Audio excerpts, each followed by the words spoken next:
The Business Review brings you top financial news, developments, influencing currencies, commodities, global commerce, tourism, and other economic events from around the globe.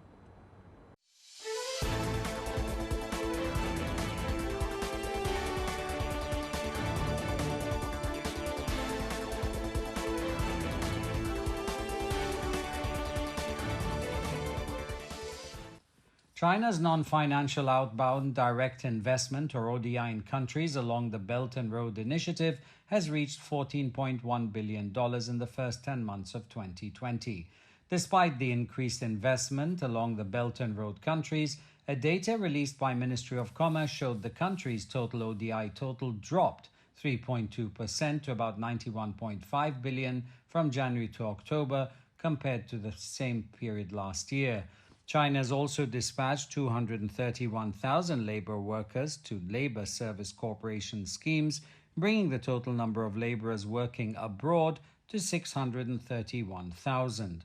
China's investment cooperation with BRI countries carried forward steadily, with non-financial direct investment increasing 23.1% to hit $14.11 billion, accounting for 16.3% of the country's total ODI figure. The amount of non-financial ODI by local Chinese enterprises expanded by 11.7% year-on-year in the first 10 months of the year. Outbound investment across the country's eastern region has risen by 15.8%, while there was also an 11.1% year-on-year growth in western region's outbound investment. There were 590 newly signed overseas projects, with contracts valued at more than $50 million. Contracts worth more than $100 million also increased compared to last year. The number of foreign investment contracts has been rising steadily across some industries, including the field of construction, electrical engineering, and water conservation projects.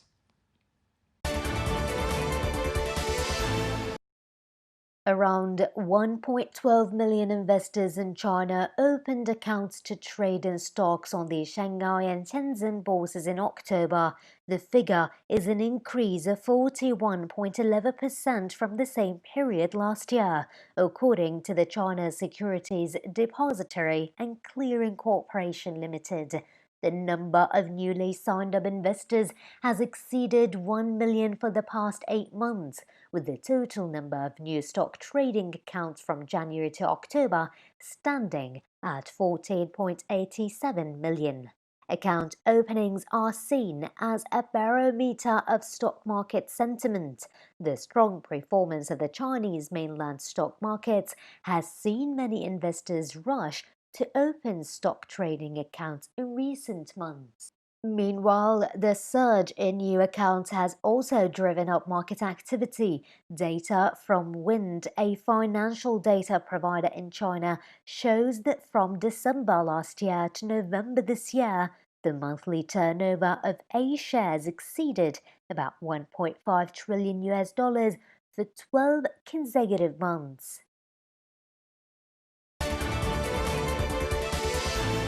Amazon has bowed to government pressure to postpone its Black Friday discount shopping sales in France to help local shopkeepers struggling with a nationwide lockdown. The U.S. retail giant has seen sales soar globally as restrictions to prevent the spread of COVID-19 sent consumers online, making it difficult for some bricks and mortar shops to compete. To the level playing field, Finance Minister Bruno Le Maire this week called on supermarkets and online retailers to postpone Black Friday, which runs from November the 27th to the 29th, as shops selling non-essential goods would have to remain closed during lockdown. Competition from Amazon first prompted European retailers to adopt the U.S. tradition of making Black Friday, the day after U.S. Thanksgiving, the kickoff to the holiday shopping season. Amazon France chief executive Frédéric Duval said the company would push the event back to December the 4th, joining other retailers such as the European market leader Carrefour and France's Leclerc. For independent shops in Paris, Amazon's postponement of Black Friday does not take away unfair competition. Some Parisians said they would rather buy at local shops than on Amazon during this year's Black Friday sale. New York City restaurateurs and their patrons worried the doors of the city's famed eateries could be forced to close if the city imposes a lockdown. The number of patients hospitalized with COVID-19 in the US has jumped nearly 50% in the last 2 weeks, forcing states to impose new restrictions to curb the alarming viral spread as Americans face a potentially grim winter and holiday season. Nearly 79,000 people were being treated for the disease in hospitals across the country, the most at any time during the pandemic.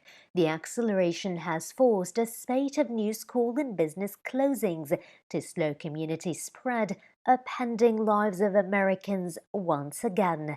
New York City Mayor Bill de Blasio defended his decision to revert to at-home virtual schooling, adding that additional safety standards to reopen the largest U.S. school district would be announced before next Thursday's Thanksgiving holiday.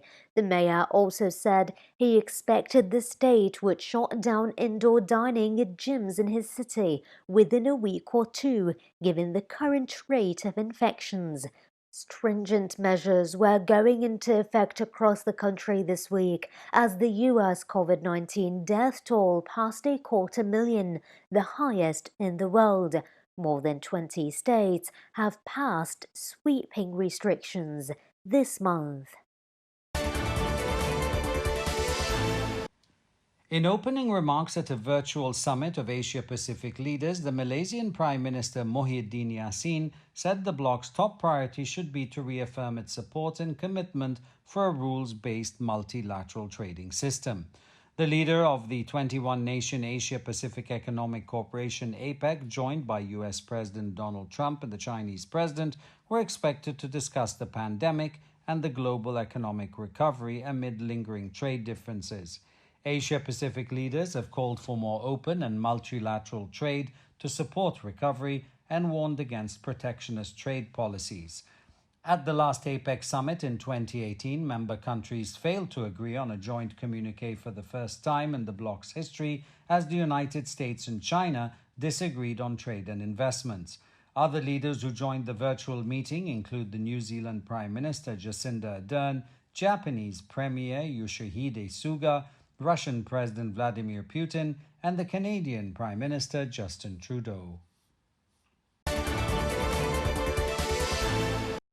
The Japanese capital Tokyo has moved to its highest coronavirus alert level after daily infections topped 500 for the first time. It is the second straight day of new cases hitting a daily record in the city, with the latest local government figures showing that the capital's cumulative total reached 36,256, the highest among the country's 47 prefectures. As the number of confirmed infections continues to rise, the Tokyo Metropolitan Government decided to raise its virus alert to the highest level.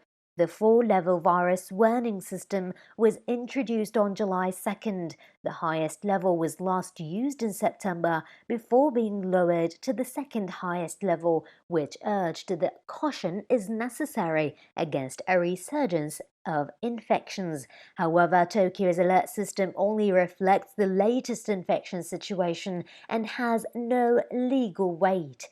Despite seeing days of record-breaking numbers, the Tokyo Metropolitan Government has yet to announce any business closures, nor have they requested establishments to shut down earlier in the evening. Instead, Tokyo Governor Yuriko Koike simply urged caution for residents, asking them to gather in small numbers, aim for quicker outings, and speak quietly when at restaurants. The Japanese government has also announced that Japan is on its maximum alert, but has not announced any concrete plans to curb the spread. Experts are warning of a third wave sweeping the country, since more people tend to stay indoors without enough ventilation as temperatures drop with winter approaching. Experts have also pointed to the government's domestic travel subsidy program for adding to the spread of COVID-19, but there's no indication so far that the program will be put on hold.